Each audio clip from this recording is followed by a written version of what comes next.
Well मैंने ऐसे कभी सोचा ही नहीं था कि मुझे एक्टिंग करनी है। मुझे लगता था ईजीएस्ट है कि एयर होस्टेस बन जाओ और पूरी दुनिया आप घूम सकते हो। बिग बॉस से आपने अपनी जिंदगी में क्या सीखा? बढ़ गया अंदर एक्चुअली एक चीज जो मेरे में बहुत बढ़ गई वो पेशेंस।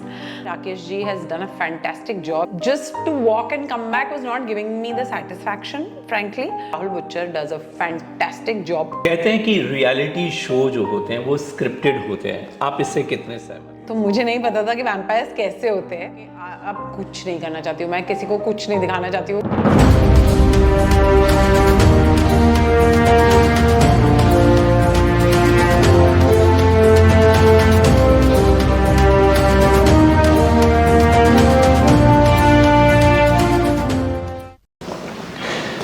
प्रणाम, नमस्कार दोस्तों।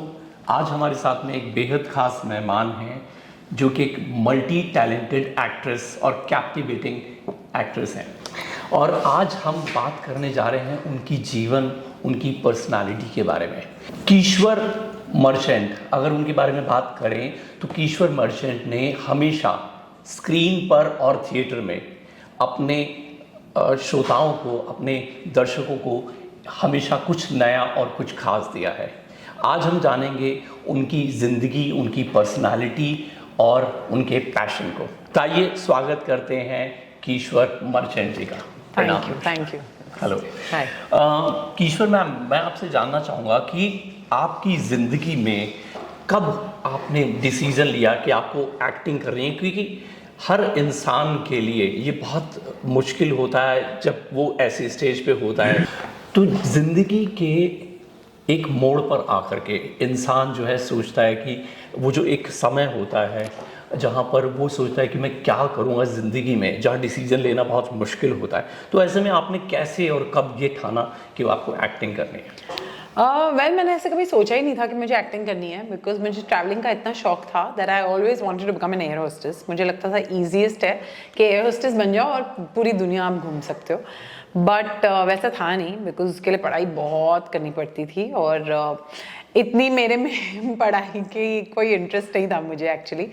सो then after my 10th I just took part in Bandra में एक ऐसे लोकल शो हो रहा था खूबसूरत 97, and I just took part in that and I one the first runner up. तो उसके बाद वो हो जाता है ना कि सारे कोऑर्डिनेटर्स ये वो they start calling you for ads and press ads and ramp walks and fashion shows. तो वो सब भी मैंने बहुत किया before I actually thought about it, and I said कि अगर करना है because just to walk and come back was not giving me the satisfaction frankly.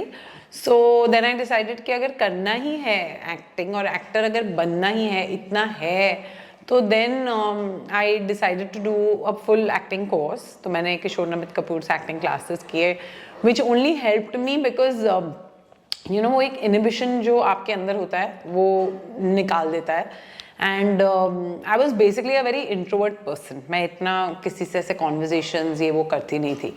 तो it really helped me, those acting classes really helped me, and I realize during the process के it was actually in me that I could act if given a situation. हमें बस situation देते थे and they would tell us कि आप इसमें कैसे react करोगे। एंड जैसे मुझे लगता था मैं गुस्सा या इमोशंस या जो भी होके मैं रिएक्ट करती थी, and I would feel that it is something that was already in me. It just needed like a push, जो मुझे मिला। तो उसके बाद तो फिर मैंने जब मुझे पता चला हेपेपुरे के ऑडिशंस हो रहे हैं, तो मैंने हेपेपुरे का ऑडिशन दिया था, and I was supposed to be in हेपेपुरे only for 3 episodes, but then I landed up doing 60 episodes because the director liked my work. So I continued and I did the season 1 like that. आपने fictional drama, theatre, reality TV shows बहुत किए हैं, और अगर हम बात करें तो आपने किसको सबसे ज़्यादा अपनी ज़िंदगी में एंजॉय किया? I think I've liked everything that I've done. There are some shows which are very close to my heart, like Heppepure, which was my first show. Then there's प्यार की एक कहानी जिसका अभी भी इतना क्रेज है that even when I'm doing theater, I just met a girl who's a young girl, like must be like in her 20s, and she said that she loved me in प्यार की कहानी and she wants that show to come back because she loved the show. तो वो एक चीज़ है जो प्यार की कहानी ने मुझे दिया. There was a show called धड़कन जो सोनी पे आता था. I don't know, a lot of people don't know about the show, but it was a very good show in which I played a doctor. And doctor play करने के लिए मैंने एक live bypass surgery देखी थी at Lilavati hospital जो doctor Mandke ने perform किया था. So there are these few shows, there's कैसी है यारिया, and of course there's Big Boss, which I feel के have left like अपना एक बहुत ही स्पेशल चीज़ in my heart because these are the roles, these are the things that I've really enjoyed doing a lot, and it's given me also a lot of popularity and a lot of fame, and it's I think it's just helped me boost my career a lot. Great. Big boss से आपने अपनी ज़िंदगी में क्या सीखा, क्योंकि वहाँ पर जो रियलिटी शो पूरा का पूरा रहता है उसमें आप पूरी तरह से नज़र आते हैं, आपके अंदर के अच्छे और बुरे सभी चीज़ें वो बाहर निकल करके उभर के आती हैं, क्योंकि एक स्क्रीन पर कुछ समय के लिए एक्टिंग करना और नॉन स्टॉप आपको दिखाया जाता है. तो क्या सीखा आपने? So जब मुझे बिग बॉस का कॉल आया था मैंने यही सोचा था that I'm not gonna think कि मैं क्या करने वाली हूँ अंदर जाके. I'm just going to be me, and in any given situation as Kishwar कैसे react मैं करती हूँ बस मैं वही करने वाली हूँ, and that is exactly what I did. So that helped me a lot because I was not pretending to be somebody else. मैं जो थी मैं वही थी, and अंदर जाके मुझे एक्चुअली रियलाइज हुआ कि मेरे में बहुत पेशेंस बढ़ गया. अंदर एक्चुअली एक चीज़ जो मेरे में बहुत बढ़ गई वो पेशेंस. जो मैंने अंदर सीखा वो खाना बनाना. और मुझे नहीं पता था इतने सालों में कि मैं मेंटली इतनी स्ट्रांग हूँ. जो मुझे अंदर जाके जब मैंने टास्क किए, जब मुझे इतना जब हम सबको एक्चुअली इतने उसमें डाल देते थे सिचुएशंस में, और I realized कि oh my god, like I'm so mentally strong that मुझे कोई फर्क नहीं पड़ता, So and I think it's an experience that अगर किसी को मौका मिले तो should do it because you realize a lot of things about yourself that you probably didn't know existed also. तो I think जो भी Big Boss का अगर किसी को ऑफर मिलता है तो मैं यही बोलती हूँ that you should go and do it because it's like challenging yourself to do a lot of things. Great.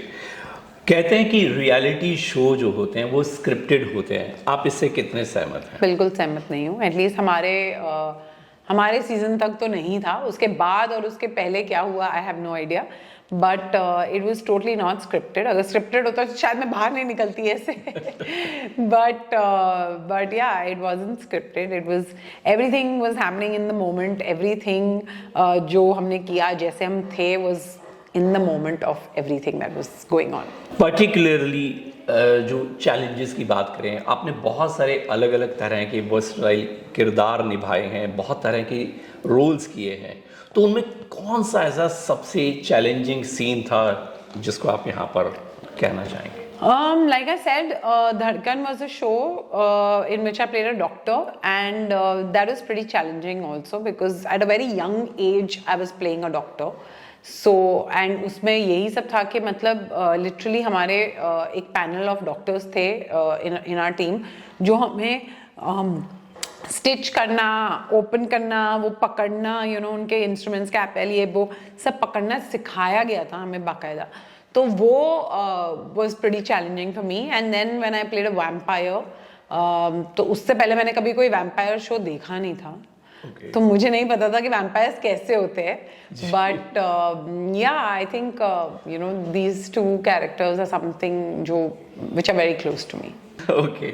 हाँ. तो चलिए आगे बढ़ते हैं कि इंडस्ट्री में बहुत सारी अलग अलग एक्ट्रेसेस हैं, तो किश्वर मर्चेंट को इंडस्ट्री की बाकी एक्ट्रेस से क्या वो बातें हैं जो इंडस्ट्री में आपको अलग बनाती हैं?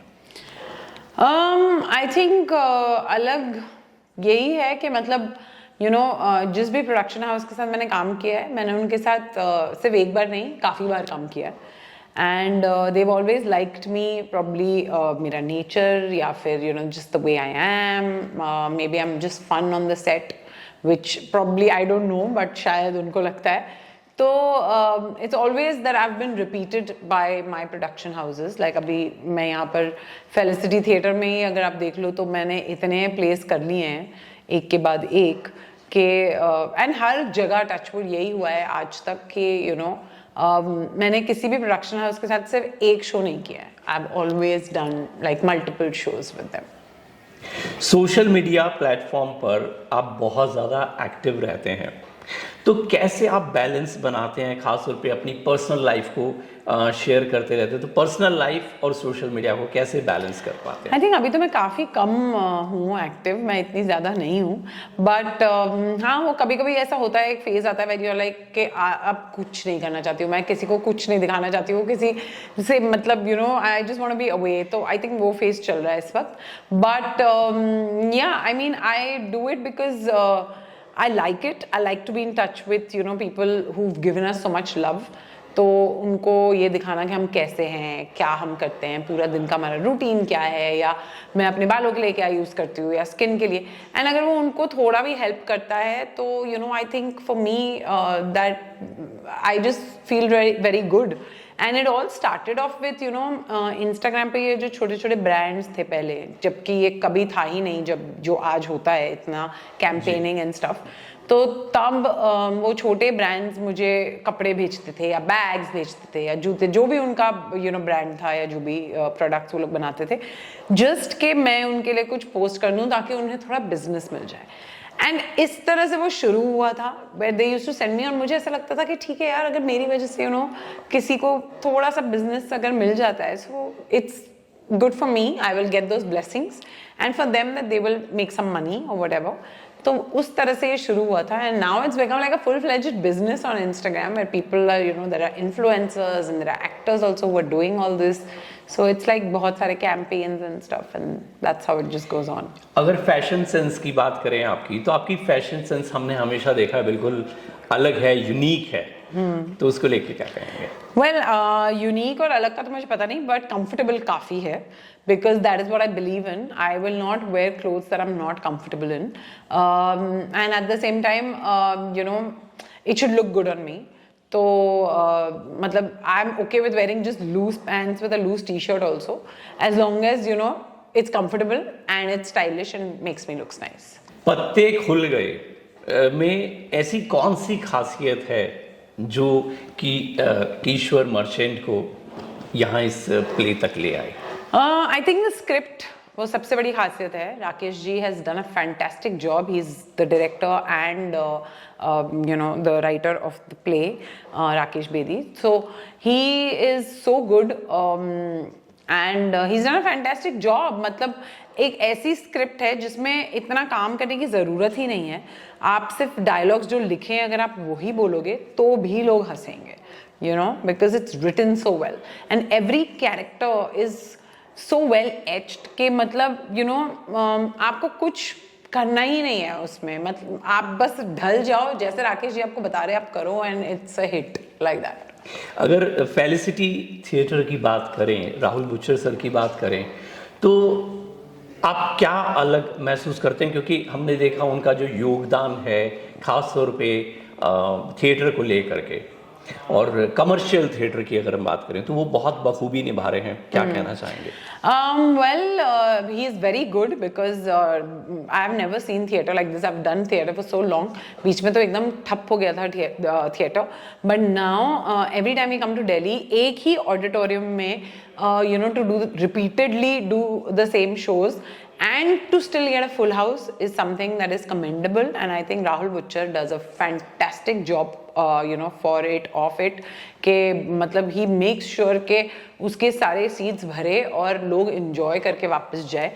So he is also doing that kind of plays जो you know लोगों को I think attract करते हैं and people like it. Like he's doing like a variety of shows of Wrong Number जो out and out comedy है, पत्ते खुल गए which is a comedy as well as a story in the end. Then there is you know Ramayan जो उन्होंने किया, महाभारत जो वो कर रहे हैं, हमारे राम. तो मतलब it's like he gives like a whole lot of variety, and I think he's doing a fantastic job with whatever he is doing, because theater इतना boom मैंने कभी नहीं देखा था. कीश्वर मर्चेंट की अगर हम बात करें, जब जिंदगी की आपकी शुरुआत हुई थी खासतौर पे थिएटर या फिर आपकी एक्टिंग करियर को लेकर के, अगर आप वापस उस अतीत में जाएंगे तो आज उसे क्या सलाह देना चाहेंगे? I think कोई सलाह नहीं देना चाहूँगी, because that is me, that is how I wanted to be probably in my life, and I think I'm doing just that.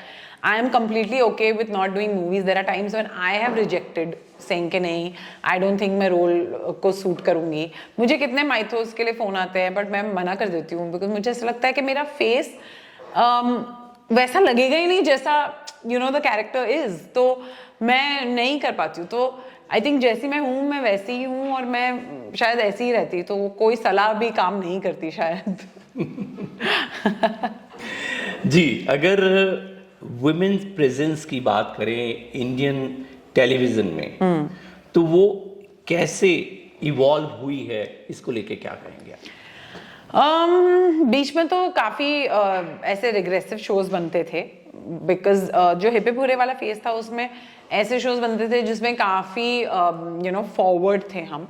Then there was a time when there were very regressive shows. Now there is OTT. So now there are again, very forward shows जो बनते हैं जिसमें over dramatic acting और वैसा सब नहीं होता है. It's just very subtle, and so I think we've come a long way, and I think now even pregnancies don't matter anymore, because we've reached that stage where every actress has gotten pregnant and is still working and will continue to work. I don't know for how many more years. And पहले ऐसा होता था कि नहीं, actress की शादी हो गई मतलब उसका करियर खत्म हो गया. But now it's like, I think we've also, it's not just the women who've grown, it's I think also everybody's mentality that has grown कि शादी या no शादी, how does it matter? It's her talent that is making her work. So I think that is how the industry has changed, and that really makes me feel really nice, because वो जो एक वो था ना कि अगर आप pregnant हो गए तो आप काम नहीं कर पाओगे. Now it's like everybody is pregnant and everybody is a mother and everybody is working, and there is so much work even after that, which is very good. 8 मार्च बस 5 दिन में आने ही वाला है, विमेंस डे आ रहा है. तो विमेंस डे को लेकर के एज ए विमेन आप क्या खास तौर पे मर्दों को क्या संदेश देना चाहेंगे? यही कि हम आपसे कम नहीं है, and I'm sure they know that about it. अभी मतलब काफ़ी टाइम से हम कम नहीं हैं उनसे. So yeah, I mean that's it, and कि हम I think we should just be good human beings more than being a man and a woman. It's more important to be a good human being, and साथ साथ में अगर कदम बढ़ा के चलते रहे तो I think the journey will be wonderful. Thank you so much. आपसे बात करके बहुत अच्छा लगा. और मुझे लगता है दर्शकों विमेंस डे का मैसेज भी अब तक आपके पास में पहुंच चुका है. तो मुझे लगता है कि सभी मर्दों को सोचना चाहिए और हर औरत को इज्जत ज़रूर देनी चाहिए, क्योंकि हमारे समाज में आज भी जो है आप कह सकते हैं पुरुष प्रधान जो है पूरा का पूरा समाज है, लेकिन यहाँ पर नारी की इज्जत भी उतनी ज़रूरी है. बहुत बहुत शुक्रिया. Thank you so much.